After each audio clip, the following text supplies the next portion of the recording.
मैं आज कुछ भी बोलूं उससे पहले आप इनको सुन लीजिए कि चुनाव आयोग निडरता के साथ सभी गरीब, अमीर, बुजुर्ग, महिला, युवा सहित सभी वर्गों और सभी धर्मों के मतदाताओं के साथ बिना किसी भेदभाव के चट्टान की तरह खड़ा था, खड़ा है और खड़ा रहेगा। क्या आपको भी ये सुनकर लग रहा है कि ये कोई आर्मी चीफ है जो अपने बंदूक तोप गोलों के साथ देश के लोगों के साथ खड़े होने की बात कर रहा है? इन्हें किसी भी पहचान की जरूरत नहीं है। इनको सब जानते हैं कि ये वो है जो आपको नीरा जली व्रत रखकर वोट देने की बात करते हैं, लेकिन जब आप वोट देने जाते हैं तो नाकामी के साथ घर वापस आते हैं। मतलब जो इनका काम है वो इनसे किया नहीं जा रहा है और बातें झंडे गाड़ने वाली।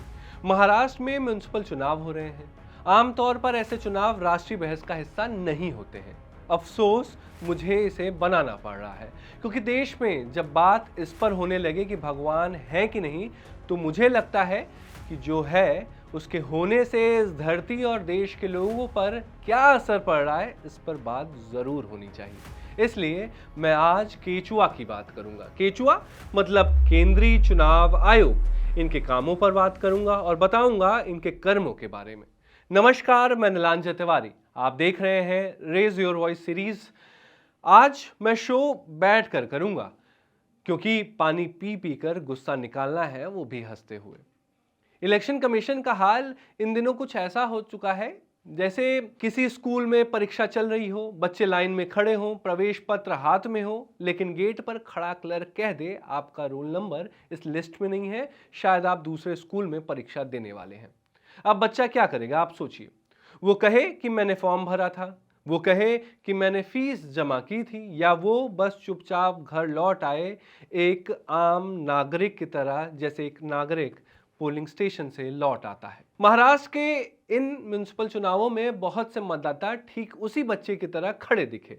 हाथ में वोटर स्लिप थी, फोन में पोलिंग बूथ की जानकारी थी, लेकिन बूथ पर पहुंचकर बताया गया आप यहाँ के नहीं हैं, कहीं और जाइए। मुंबई से एक वीडियो सामने आता है, वो भी धुरंधर वाली तान्या टंडन जी का, जो कैमरे के सामने खड़ी हैं। वह कह रही हैं कि उन्होंने वोटिंग से पहले ऑनलाइन पोर्टल पर अपना पोलिंग बूथ चेक किया था, फिर घर से निकली तो डालमिया कॉलेज आई, वहां पहुंची, लेकिन वहां मौजूद कर्मचारियों ने उनसे कहा कि उनका पोलिंग सेंटर गोरेगांव वेस्ट में है।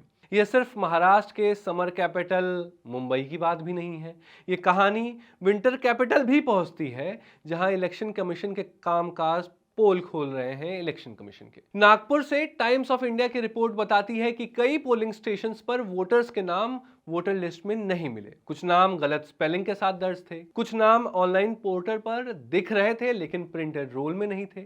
रिपोर्ट में साफ लिखा है कि इनमें से कई लोग पहले भी उसी इलाके से वोट डाल चुके हैं, यानी न तो वो नए थे न ही अस्थायी। ऐसा हर चुनाव में दिखता है, लेकिन कोई सवाल नहीं करता। एक वीडियो भी इंस्टाग्राम पर खूब वायरल हो रहा है, जिसमें हिमांशु पांडे नाम के एक वोटर के नेम स्लिप में हिमांशु शुक्ला प्रिंट होकर आ गया। यह हैरानी की बिल्कुल भी बात नहीं है, लेकिन इसके बाद जो हुआ वो आप खुद सुन लीजिए और हैरान हो जाइए। ये मेरा वोटर आईडी कार्ड है, हिमांशु ओम प्रकाश पांडे।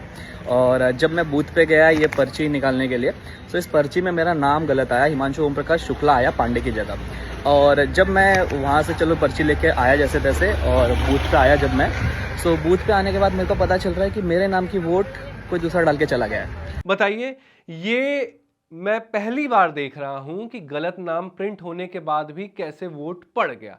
आपका कभी गलत नाम प्रिंट हो जाए और आप एक बार वोट डालने की कोशिश कर लीजिए, आपको पता चल जाएगा कि मैं इलेक्शन कमीशन को देश का दुश्मन क्यों मानता हूं। मुंबई और ठाणे क्षेत्र में नवभारत टाइम्स और मिड डे की रिपोर्टिंग बताती है कि कई इलाकों में पोलिंग बूथ बदले गए थे, लेकिन यह बदलाव वोटर्स तक ठीक से नहीं पहुंचे। लोगों को एसएमएस नहीं मिला, वेबसाइट पर जानकारी अपडेट नहीं थी, बूथ पर पहुंचे वोटर्स को दूसरे बूथ भेज दिया गया। कहीं कहीं 3 से 4 किलोमीटर दूरी तय करनी पड़ी लोगों को वोट करने के लिए। इस चुनाव में एक बात अलग थी, जिन लोगों के पास पहचान और मंच है उनके साथ भी वही हुआ जो आम वोटर्स के साथ होता है। जैसे मैंने आपको अभिनेत्री सौम्या टंडन के बारे में ऊपर बताया। अगला नाम गणेश नाइक का है, महाराष्ट्र में मंत्री हैं। ये वोट देने गए तो 1 घंटे तक अलग अलग पोलिंग सेंटर्स पर अपना नाम ही ढूंढते रहे बेचारे। महाराष्ट्र में मंत्री हैं, जिस बूथ पर उनका परिवार सालों से वोट डालता आ रहा था, वहां बताया गया कि नाम यहां नहीं है। उन्हें अपने वोटिंग सेंटर को ढूंढने में 1 घंटे लग गए। तो आम आदमी का हाल इलेक्शन कमीशन खुद ही सोच ले, अगर सोचने की क्षमता इलेक्शन कमीशन के पास बची हो तो। और मेरा मानना है जब कोई समस्या ताकतवर तक पहुंच जाती है तो वह अपवाद नहीं रहती, वह नियम बन जाती है। महाराष्ट्र के इन म्युनिसिपल चुनावों में यही नियम बनता दिख रहा है। कहीं नाम गायब है, कहीं बूथ बदला हुआ है, कहीं गलत नाम के बावजूद वोट पड़ जा रहे हैं और कहीं सही नाम के बावजूद वोट नहीं डालने दिया जा रहा है। यह सब अलग अलग घटनाएं नहीं है, यह एक ही सिस्टम की अलग अलग खामोशियां हैं। और इन खामोशियों के बीच सबसे हैरान करने वाला क्या है पता है आपको? वोटर्स का चुप रहना। क्यों नहीं लोग सड़क पर आते हैं ठीक वैसे ही जैसे अन्ना आंदोलन के समय पर आए थे सब? क्यों नहीं लोग बोलते हैं कि इलेक्शन कमीशन शायरी के बजाय काम पर ध्यान दे? अब ये वीडियो देखिए जो सोशल मीडिया पर तेजी से वायरल हो रहा है। इन वीडियो में मतदाता के उंगली पर लगी स्याही को पानी या केमिकल से हटाते हुए लोग दिखाई दे रहे हैं और आसानी से वो इंक छूट जा रही है।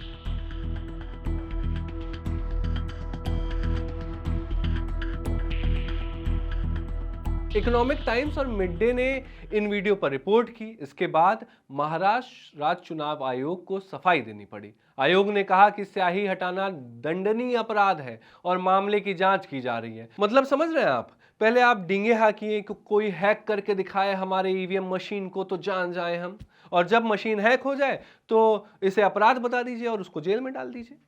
अपने बुरे कर्मों को छुपाने के लिए कितनी गंदी स्क्रिप्ट लिखनी पड़ती है इलेक्शन कमीशन को। मुझे तो डर है इसे भी किसी दिन एयर इंडिया की तरह किसी को बेच न दिया जाए।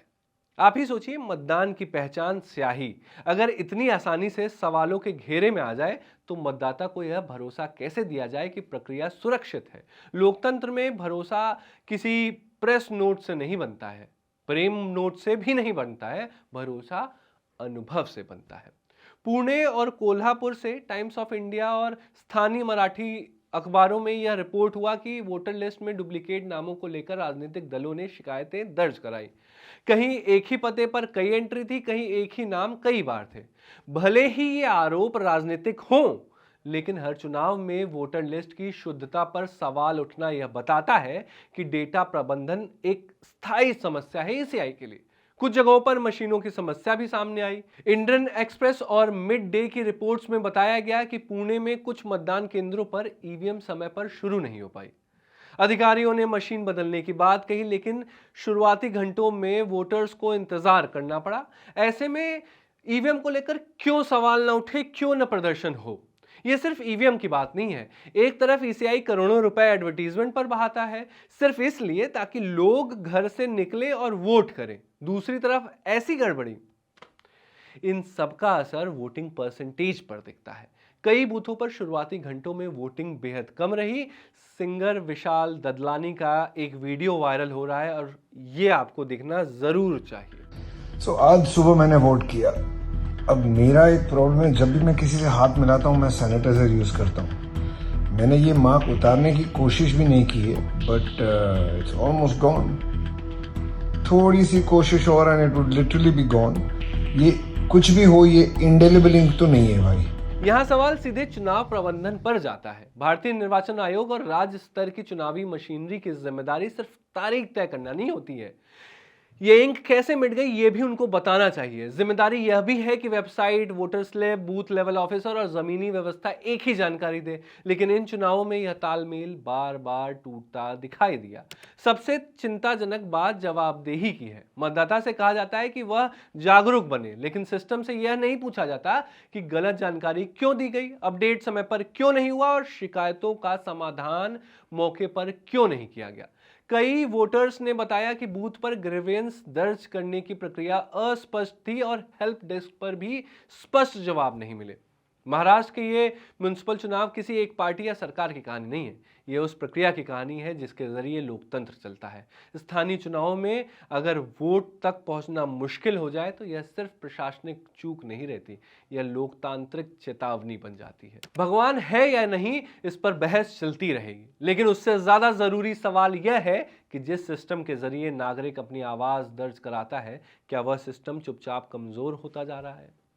और अगर इस सवाल को बार बार नहीं पूछा गया तो अगली बार मतदाता भी चुप हो जाएगा।